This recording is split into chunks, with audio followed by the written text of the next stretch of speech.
Hello everyone, once again जय हिंद आप सभी को। मैं हूं शिव और आज रेलवे ग्रुप डी परीक्षा 2022 का 17 सितंबर का सेकंड शिफ्ट का एग्जाम खत्म हो गया है।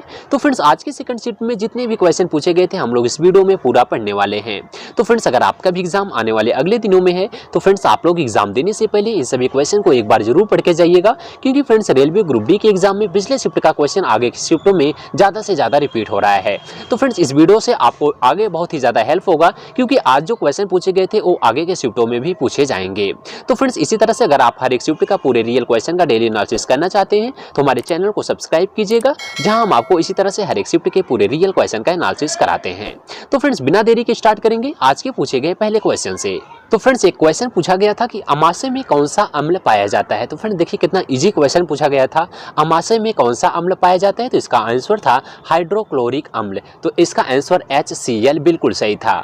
आगे इससे रिलेटेड क्वेश्चन कौन सा बन सकता है फ्रेंड्स, कि पूछा जाएगा कि अमाशय में कौन सा एंजाइम पाया जाता है, तो इसका आंसर होगा पेप्सिन नामक एंजाइम। तो फ्रेंड्स, यह क्वेश्चन आगे के शिफ्टों में बन सकता है और जितने भी रिलेटेड क्वेश्चन बन सकते हैं हम आपको पूरा बताने का प्रयास करेंगे, क्योंकि रिलेटेड क्वेश्चन भी आगे देखने को मिल रहा है। एक क्वेश्चन फ्रेंड्स पूछा गया था, दिल्ली का उच्च न्यायालय कब स्थापित किया गया था। तो फ्रेंड्स आपको बता दें, दिल्ली का उच्च न्यायालय 31 अक्टूबर 1966 को स्थापित किया गया था। तो इसका आंसर बिल्कुल सही था, 31 अक्टूबर 1966।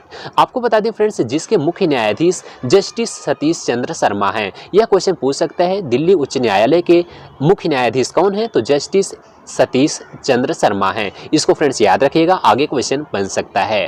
एक क्वेश्चन फ्रेंड्स पूछा गया था ट्रेन से। तो पूछा गया था, ट्रेनों को टक्कर से बचाने के लिए रेल मंत्री ने कौन सा कवच लॉन्च किया था। तो फ्रेंड्स आपको बता दें, ट्रेनों को टक्कर से बचाने के लिए रेल मंत्री ने ट्रेन टक्कर सुरक्षा प्रणाली कवच को लॉन्च किया है। तो इसका आंसर ट्रेन टक्कर सुरक्षा प्रणाली बिल्कुल सही था।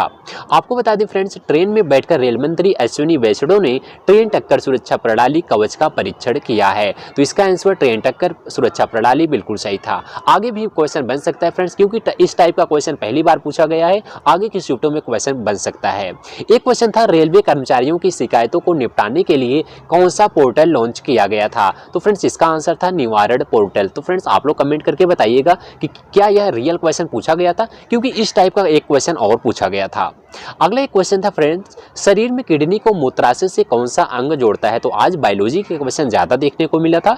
तो फ्रेंड्स, शरीर में किडनी को मूत्राशय से कौन सा अंग जोड़ता है, तो मूत्र नलिका जोड़ता है। इसका आंसर याद रखिएगा, आगे की शिफ्टों में क्वेश्चन बन सकता है कि वृक्क को जो है वृक्क और मूत्राशय को कौन सा अंग जोड़ेगा, तो मूत्र नलिका जोड़ती है। तो इसको याद रखिएगा फ्रेंड्स। एक क्वेश्चन फ्रेंड्स मंदिर से पूछा गया था कि पारसनाथ मंदिर किस राज्य में स्थित है। तो फ्रेंड्स देखिए, अगर पारसनाथ मंदिर पूछा गया होगा तो इसका आंसर झारखंड होगा, और अगर पार्श्वनाथ मंदिर पूछा गया होगा तो इसका आंसर मध्य प्रदेश रहा होगा, क्योंकि स्टूडेंट्स ने कहा कि झारखंड ऑप्शन में नहीं था। तो फ्रेंड्स पारसनाथ नहीं पूछा गया होगा, बल्कि पार्श्वनाथ मंदिर पूछा गया होगा, तो जो कि मध्य प्रदेश में है। तो इसका आंसर मध्य प्रदेश बिल्कुल सही होगा। आप लोग दोनों क्वेश्चन को देख के जाइएगा, जो क्वेश्चन आपको दिखे उसका आंसर होगा ये। आगे क्वेश्चन देखिए फ्रेंड्स, पूछा गया था कि केंद्रीय वित्त आयोग किस अनुच्छेद के अंतर्गत है। तो फ्रेंड्स आपको बता दें, केंद्रीय वित्त आयोग जो है वो अनुच्छेद 280 के अंतर्गत आता है। तो इसका आंसर 280 बिल्कुल सही होगा। इससे और क्या क्वेश्चन बन सकता है, केंद्रीय वित्त आयोग का गठन पूछा जा सकता है कि कब इसका गठन हुआ था। तो इंपॉर्टेंट क्वेश्चन है, इसको ध्यान दीजिएगा। केंद्रीय वित्त आयोग का गठन 22 नवंबर 1951 को हुआ था। तो इसका आंसर 22 नवंबर 1951 बिल्कुल सही होगा। एक क्वेश्चन फ्रेंड्स पूछा गया था कि संवैधानिक उपचारों में क्या जोड़ा गया है। तो आपको 4 ऑप्शन थे, तो 4 ऑप्शन में से कौन कौन से हो सकते हैं आपको बता देते हैं। संवैधानिक उपचारों में क्या जोड़ा गया था, तो भारतीय संविधान के अनुच्छेद 32 के तहत संवैधानिक उपचार का अधिकार एक मूल आधिकारिक अधिकार है, जो प्रदान करता है कि व्यक्तियों को संवैधानिक रूप से संरक्षित अन्य मौलिक अधिकारों के कार्यान्वयन के लिए सर्वोच्च न्यायालय में याचिका दायर करने का विशेषाधिकार है। तो इसमें से मौलिक अधिकार अगर ऑप्शन में रहा होगा तो वो बिल्कुल सही होगा।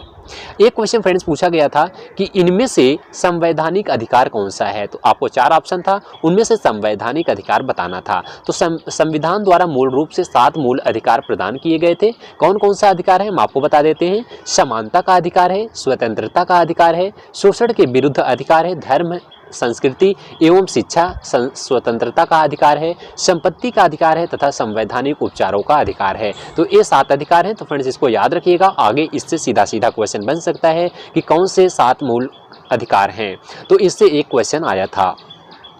आगे फ्रेंड्स एक क्वेश्चन पूछा गया था शास्त्रीय भाषा से। आपको बता दें यह क्वेश्चन 2-3 बार रिपीट भी हो चुका है, आगे भी रिपीट हो सकता है। तो इसमें पूछा गया था कि इनमें से शास्त्रीय भाषा कौन सी नहीं है। आपको 4 ऑप्शन दिया गया था, उनमें से बताना था कि कौन सी शास्त्रीय भाषा नहीं है। तो फ्रेंड्स आपको बता देते हैं कि शास्त्रीय भाषाएं कौन कौन सी हैं। तो वर्तमान में 6 शास्त्रीय भाषाएं हैं। कौन कौन सी? संस्कृति, तेलुगु, तमिल, ओडिया, मलयालम और कन्नड़। तो इस आपको 6 में से आपको एक ऑप्शन रहा होगा जो बिल्कुल सही है। तो इसको याद रखिएगा, शास्त्रीय भाषाएं कौन कौन सी हैं, इनके नाम याद करके जाइएगा, आपको इससे क्वेश्चन देखने को मिल सकता है।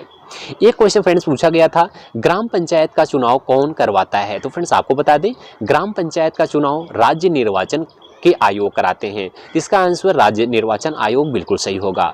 एक क्वेश्चन फ्रेंड्स पूछा गया था कि कूड़े के नीली डिब्बे में किस प्रकार का कूड़ा फेंका जाता है। तो फ्रेंड्स आपको बता दें कूड़े के नीले डिब्बे में हमेशा सूखा कूड़ा फेंका जाता है। अगर हरा डिब्बा की बात किया जाए, हरे डिब्बे में गीला कचरा फेंका जाता है। तो हरे रंग में गीला कचरा फेंका जाता है और नीले डिब्बा जो पूछा था उसमें सूखा कूड़ा फेंका जाता है। इसका आंसर सूखा कूड़ा बिल्कुल सही था। तो फ्रेंड्स इसी तरह से हम आपको हर एक शिफ्ट के पूरे रियल क्वेश्चन के एनालिसिस कराएंगे। अगर आप चैनल पर नए हैं तो चैनल को सब्सक्राइब कर लो। आपको इसी तरह से हर एक शिफ्ट के पूरे रियल क्वेश्चन का डेली एनालिसिस कराया जाता है। एक क्वेश्चन फ्रेंड्स पूछा गया था कि आवर्त सारणी में ऊपर से नीचे जाने पर क्या परिवर्तित होता है। तो आपको ऑप्शन रहा होगा 4 ऑप्शन, हम आपको बता देते हैं कि क्या क्या ऑप्शन हो सकता है। तो आवर्त सारणी में ऊपर से नीचे जाने पर आवर्त सारणी में 18 समूह तथा 7 आवर्त हैं। यहाँ से भी क्वेश्चन बना है। एक समूह में ऊपर से नीचे जाने पर परमाणु आकार बढ़ता है। एक समूह में ऊपर से नीचे आने पर परमाणु ऋणात्मकता कम होती है। एक समूह के अंदर ऊपर से नीचे आने पर इलेक्ट्रॉन आकर्षण कम होता है। तो इनमें से आपको एक ऑप्शन रहा होगा जो कि बिल्कुल सही होगा।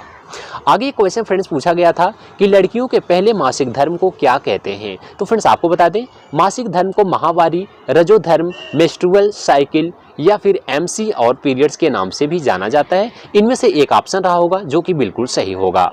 आगे क्वेश्चन फ्रेंड्स पूछा गया था कि गर्भ निरोधक गोलियां खाने से क्या होता है। यह कई बार एग्जाम में पूछा गया है। हर एक शिफ्ट में लगभग क्वेश्चन देखने को मिल रहा है। इससे बनने वाले सभी प्रश्नों को आप लोग पढ़ के जाइएगा, आपके भी एग्जाम में इससे रिलेटेड क्वेश्चन देखने को जरूर मिलेगा। तो फ्रेंड्स आपको बता देते हैं कि ये जो गोलियां होती हैं ये हार्मोन शरीर के अंदर जाकर ओव्यूलेशन के प्राकृतिक प्रक्रिया में बाधा पहुंचाते हैं और अंडों को ओवरी से निकलने से रोकते हैं। तो ये इसका कार्य था। इससे रिलेटेड क्वेश्चन आगे के एग्जाम में भी बन सकता है।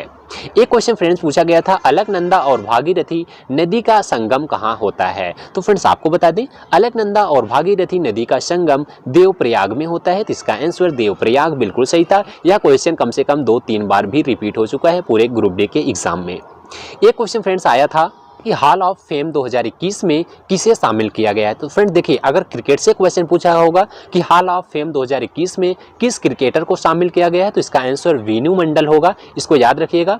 हॉल ऑफ फेम 2021 में किस भारतीय क्रिकेटर को शामिल किया गया है, तो वीनू मांकड़ को शामिल किया गया है। अगर WWE की बात किया गया होगा हॉल ऑफ फेम 2021 में किसे शामिल किया गया होगा, तो उसका आंसर द ग्रेट खली होगा। तो फ्रेंड दोनों क्वेश्चन आपको बता देते हैं। कौन सा क्वेश्चन आया था कमेंट बॉक्स में आप लोग जरूर बताइएगा। एक क्वेश्चन फ्रेंड्स पूछा गया था कि मार्च 2021 में कर्नाटक के मुख्य न्यायाधीश कौन थे। तो फ्रेंड्स आपको बता दें मार्च 2021 में कर्नाटक के मुख्य न्यायाधीश ऋतुराज अवस्थी थे। तो इसका आंसर ऋतुराज अवस्थी बिल्कुल सही था। अगर बात करें वर्तमान में कर्नाटक के मुख्य न्यायाधीश कौन है, तो फ्रेंड्स मुख्य न्यायाधीश हैं न्यायमूर्ति आलोक आराधे हैं। तो इसको याद रखिएगा, क्वेश्चन आगे बन सकता है। एक क्वेश्चन फ्रेंड्स पूछा गया था कि मधुमक्खी के डंक को कैसे ठीक किया जा सकता है। तो फ्रेंड्स आपको बता दें मधुमक्खी के डंक को शहद या फिर बेकिंग सोडा से ठीक किया जा सकता है। इसका आंसर शहद होगा या फिर बेकिंग सोडा होगा। इनमें से एक ऑप्शन रहा होगा जो बिल्कुल सही था। एक क्वेश्चन फ्रेंड्स पूछा गया था प्रिज्म में किसी प्रकाश का अपवर्तन कितनी बार होता है। तो फ्रेंड्स अगर आपको इसका आंसर पता है तो कमेंट बॉक्स में आप लोग आंसर दीजिएगा। देखते हैं कितने कैंडिडेट इसका आंसर सही दे सकते हैं। आगे क्वेश्चन फ्रेंड्स पूछा गया था कि वार्षिक वित्तीय विवरण किस अनुच्छेद में है। वार्षिक वित्तीय विवरण किस अनुच्छेद में है, तो अनुच्छेद 112 में वर्णित है। तो इसका आंसर अनुच्छेद 112 बिल्कुल सही था। एक क्वेश्चन फ्रेंड्स आया था लेखक से, वर्ण विचारक के लेखक कौन है, या सीधा सीधा क्वेश्चन था। तो इसका आंसर स्वामी विवेकानंद बिल्कुल सही था। वर्ण विचारक के लेखक कौन है, तो स्वामी विवेकानंद हैं। तो फ्रेंड्स आज की वीडियो में बस यहीं तक। वीडियो पसंद आई हो तो वीडियो को लाइक कीजिएगा, दोस्तों में शेयर कीजिएगा। अगर आपको लगता है कि आपको इस वीडियो से बहुत ही ज़्यादा बेनिफिट हो रहा है तो फ्रेंड्स हमारे चैनल को सब्सक्राइब कीजिएगा। इसी तरह से हम आपको डेली हर एक शिफ्ट के इसी तरह से क्वेश्चन का एनालिसिस कराते हैं और साथ ही में एक्सपेक्टेड क्वेश्चन का प्रैक्टिस भी कराते हैं। तो फ्रेंड्स मिलते हैं नेक्स्ट वीडियो में, तब तक के लिए जय हिंद जय भारत।